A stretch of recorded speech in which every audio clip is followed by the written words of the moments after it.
Deuteronomy chapter 23. Law of acceptance into the congregation. A man is not to take his father's wife, thus violating his father's rights. A man with crushed or damaged private parts may not enter the assembly of Adonai. A mamzer may not enter the assembly of Adonai, nor may his descendants down to the 10th generation enter the assembly of Adonai. No Ammoni or Moavi may enter the assembly of Adonai, nor may any of his descendants down to the 10th generation ever enter the assembly of Adonai. Because they did not supply you with food and water when you were on the road after leaving Egypt, and because they hired Bil'am the son of Beor from Pedunta in Aram Naharaim to put a curse on you. But Adonai your God would not listen to Bil'am. Rather, Adonai your God turned the curse into a blessing for you, because Adonai your God loved you. So you are never to seek their peace or well-being, as long as you live. IV. But you are not to detest an Edomi, because he is your brother, and you are not to detest an Egyptian, because you lived as a foreigner in his land.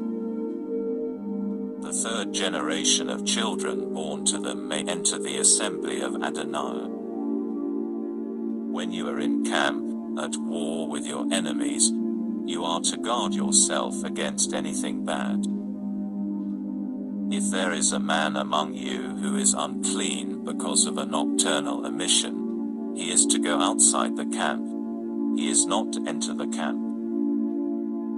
When evening arrives, he is to bathe himself in water, and after sunset he may enter the camp. Also, you are to have an area outside the camp to use as a latrine. You must include a trowel with your equipment, and when you relieve yourself, you are to dig a hole first and afterwards cover your excrement. For Adonai your God moves about in your camp to rescue you and to hand over your enemies to you. Therefore your camp must be a holy place. Adonai should not see anything indecent among you, or he will turn away from you. If a slave has escaped from his master and taken refuge with you, you are not to hand him back to his master. Allow him to stay with you, in whichever place suits him best among your settlements. Do not mistreat him. No woman of Israel is to engage in ritual prostitution, and no man of Israel is to engage in ritual homosexual prostitution. Nothing earned through heterosexual or homosexual prostitution is to be brought into the house of Adonai your God in fulfillment of any vow, for both of these are abhorrent to Adonai your God. You are not to lend at interest to your brother, no matter whether the loan is of money, food, or anything else that can earn interest. To an outsider you may lend at interest, but to your brother you are not to lend at interest, so that Adonai your God will prosper you in everything you set out to do in the land you are entering in order to take possession of it.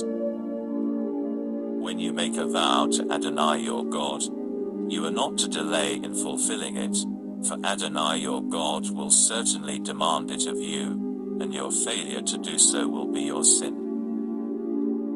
If you choose not to make a vow at all, that will not be a sin for you. Laws of harmony among the brethren.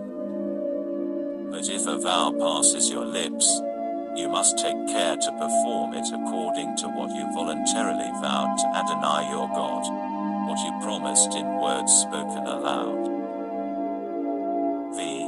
When you enter your neighbor's vineyard, you may eat enough grapes to satisfy your appetite, but you are not to put any in your basket. When you enter your neighbor's field of growing grain, you may pluck ears with your hand, but you are not to put a sickle to your neighbor's grain.